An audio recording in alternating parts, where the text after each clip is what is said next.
probably, normally what they do is they write into your permit. And once they write into your permit, they give you 1 year to become compliant with it. Not like to get ahead of that. Somewhere down the line, Steve, there could be a proposal or that's asking them to compensate us for efficiency. Can we get a report back? Oh, yes, you get several report back. Yes. Where's the money? Then comes just down my general stuff.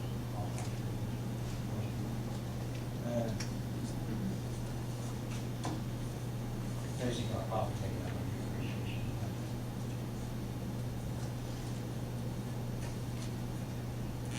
Any questions before?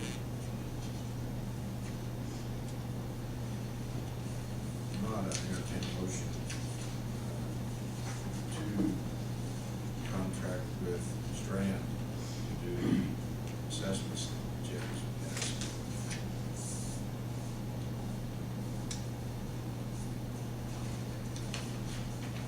So moved. Is there any further discussion? Hearing none, all those in favor say aye. Aye. Opposed, same sign. Motion passes. I do have one more thing I need to do. CCI thermal, you know, it's closed, basically closed. Sign now. both of these. Yes, they need a signature on both of them, that's originals. They closed, they did have a pre-treatment permit from us, and was to discharge wastewater from that pre-treatment facility. We just basically need you to sign off, we're going to terminate it from there. Because they're closed.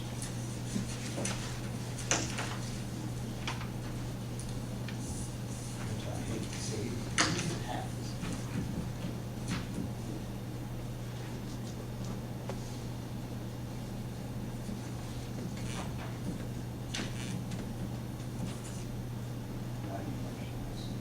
Yeah, you need a motion to terminate the contract. So moved. No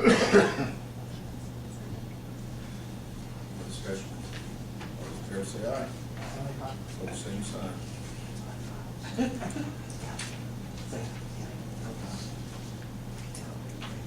Thank you.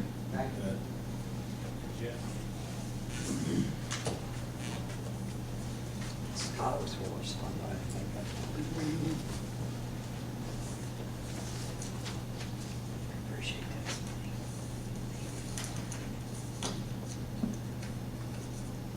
Is there two streams?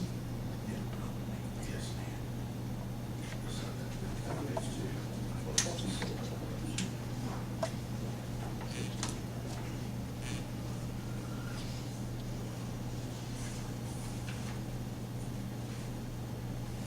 Anything else, board? Questions, concerns? I have a question. Yes, sir. We have a lot of projects come through, and I'm just kind of concerned of where we might be on the update on the Vandalia Road project. Well, yes, at our team, we've had some problems getting the utilities to cooperate, but I think Street Commissioner Mark Foster Camper, I'd be willing to raise the date. Good evening, gentlemen, ladies. We have been working on Vandalia Road for the last 24 months, with right-of-way acquisition, utility coordination. Right-of-way is completed. It's all been acquired. Our utility coordination is in place with all of our utilities. And rather than one, Decatur County Rural Water Corporation has not been willing to submit a relocation plan to us. Unfortunately, there's nothing that forces them to. There's no penalty for failure to do so. And unfortunately, if they don't come across here by the end of June, I believe, June 30, we have an opportunity to probably not see the Vandalia Road project completed, and we will lose our $1.2 million in federal funding that's been committed to it, along with the money that the city has placed in the right-of-way acquisition and the development of the project. The mayor's been in several conversations. We've met with the state of Indiana Department of Transportation. We've met with their legal counsel. We had conversation with their head of right-of-way for the entire state, Mr. Kenny Franklin. They came back and said they do not have right where they are. Therefore, it's their responsibility to move their lines. They need them moved so we can complete our project, and right now, they're not willing to do that. Can we move it? We'd like to. The legal, can we move them? I don't believe we can without taking this to legal action. We do have another attorney. We have spoke with our own possible legal counsel. In other words, we might be forced to, Chris, this is your area of expertise, ask for an injunction or a court Yeah, order what requiring you- them to submit a relocation Yeah, plan. what you would be doing is filing what's called complaint for declaratory judgment of preliminary injunction. There you go. That is stating that it's their responsibility to move it, it's their responsibility because they own the property. And it is asking a court to issue a preliminary order saying that they must move the lines or permitting us to otherwise. In the city of Greensburg County, will lose that money for that project. And we've already got money invested in the project. We've got 75,000 probably assigned. Who is making the decision for them to balk? Their attorney. And the reasoning for balking is, They disagree with us. They don't agree with the opinion of right away. They don't agree with our legal counsel. They don't agree with Indiana Department of Transportation's legal counsel. so. They believe they have something called inverse Condemnation. Inverse condemnation. They've acquired Their property. line lays about 12 inches from the edge of pavement, 12 to 18 inches of pavement. And they argue they have inverse condemnation, and they don't believe that's public right of way, which the city has mowed it, we've cleaned ditches, we've worked on it. We have the opinion that it is right of way. You have to remember, this was annexed into the city. It does not have a defined platted right of way per se. So it's a point of legal. If IDOT has an issue in the same regards, are they doing anything to assist us?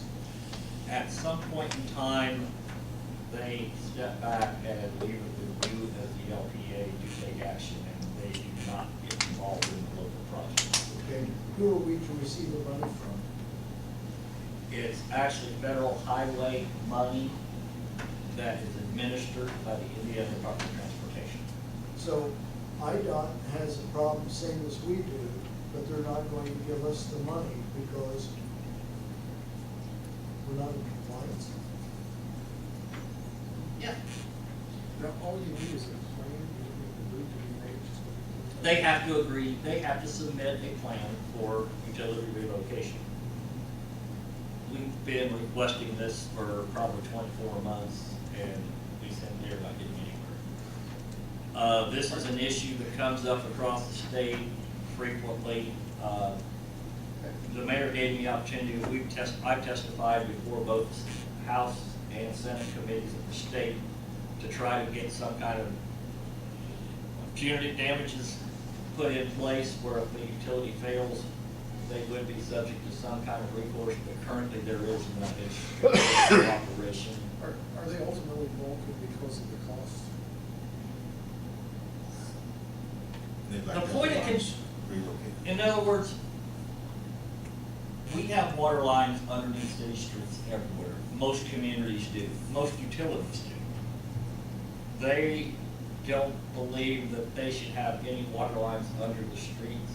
So therefore, even the projects not impacting their existing location, they're wanting us to move their entire water line for a $277,000 cost. And all we've got are 4 minor conflict points with drainage structures where we need them to simply roll down, go below the structure and come back up.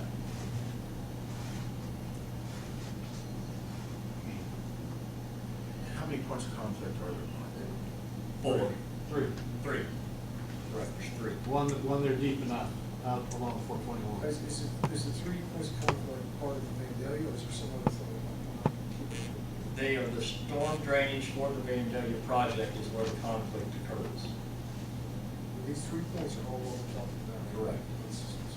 Plus, they'd like to have the water lines moved out on the road. But they want the city to do it.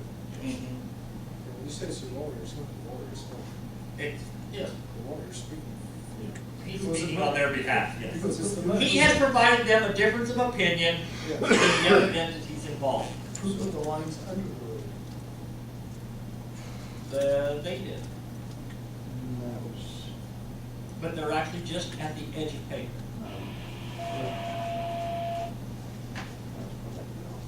So our attorneys will be speaking. Or our attorney will be. has anyone talked to the board? Yes. Repeated.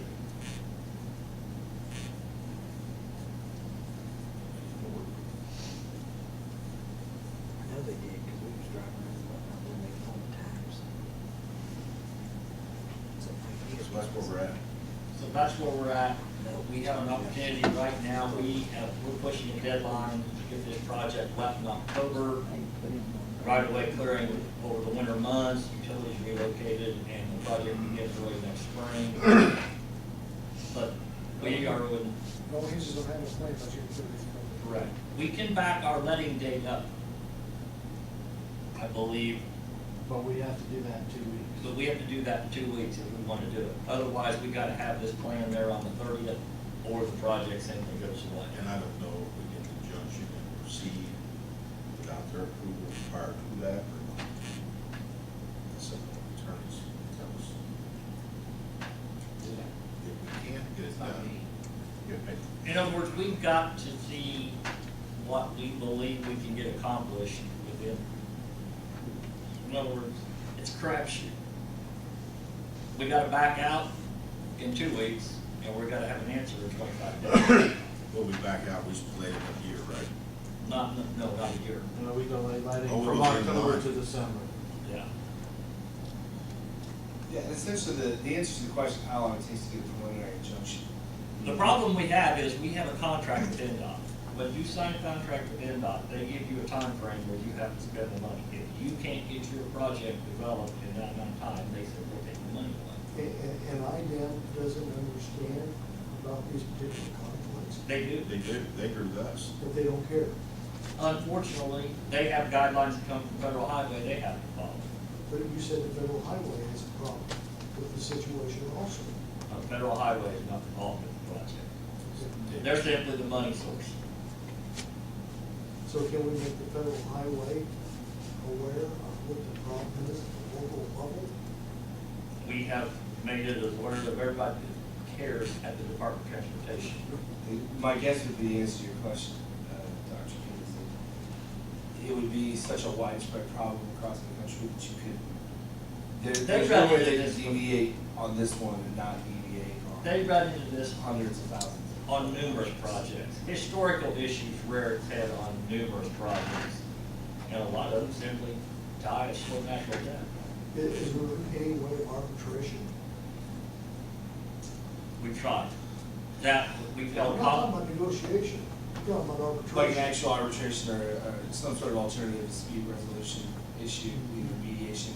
My guess is the answer to that is no. At this point, and I'm familiar with the issue, I'm not familiar with the actual specifics as to the conversations with the council, et cetera, et cetera. But I can tell you that essentially, at this point, if they've drawn that line in the sand, you're getting very, very close to a decision point of either we will initiate the complaint for declaratory judgment and get our injunction, or we'll agree to some sort of resolution. I mean, you're getting at that point where you're past the point of no return. I mean, mediation won't necessarily change it. If both of you have established this is my position and this is my position, you're gonna need some third and party. our hands are somewhat tied, because we're at the limits of our project, as far as What- financial. From their side, what are they gaining from this situation?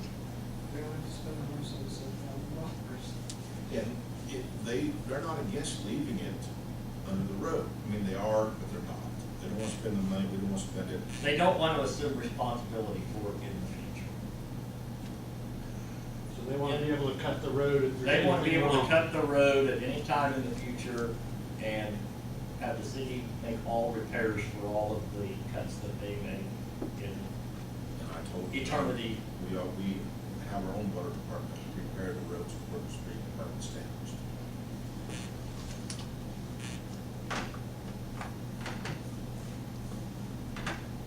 So that's where we're at for a brief update. But we'll have more information. I'm glad I I asked. I'm glad you did too. I mean, this is a very worthy project. We've got a road that's deteriorated, we have band-aided, we have patched, we have done everything we could. It serves a tremendous amount of people on the west side of the city of Greensburg and the whole west part of the county. And right now, it's at risk. And correct me if I'm wrong, Mark, but I think in '08 we had 850,000. 600. 600,000 towards the grant, and now we've doubled that amount towards the We grant. went back and got additional funding as the cost, as the project expanded. And we've had great cooperation with NDOT, Federal Highway, as far as getting us, just really struggling here with the local end of it. And it's a problem that is ongoing with numerous projects as far as this. And this is one of the worst I've seen in years. Would a change in design have any impact on that? We've tried to, matter of fact, we actually eliminated a piece of property that we were gonna need temporary right of way on by changing design to save cost. We've moved an inlet structure, but at some point in time, a drainage pipe has to cross where our water line's at. Yeah. So it ends up with a creek, Okay. you know, and unfortunately, your stormwater is all gravity. So it needs to be a constant grade. Water lines have the capability of being pressurized, you simply roll them down and go under. We've done it at numerous locations on Lincoln Street. We actually had to do it on a couple of locations on the two detention ponds east of town. And you come in and do 45 angle, you go down 45 underneath your structure, and 45 back up. It's not an involved process. It's just But- $177,000. No. No, it's about a $15,000 cost to resolve the three conflicts. What was the? But they're wanting to remove they want their whole line relocated, That's All- $177,000. and that's $177,000. They say they have an easement, we say no. There's nothing documented as far as they have an easement. Well, NDOT's come back and said that they agree that they don't have an easement because there's two utilities that run further away from the edge of pavement that don't have easements either that show up on the title and encumbrance report for that parcel. So they've agreed with us in our position, and I found that out last Thursday. We've got other utilities outside this that have agreed to relocate at their cost so the project can continue on. And theirs is closer yet, and they say no. But we're working on it. We just have to make a decision here. Hopefully we'll have an answer by our next 2 weeks. meeting. That's what I think we need to get an updated, or have a special meeting for insurance before we discuss this. Sure. Anything else, board?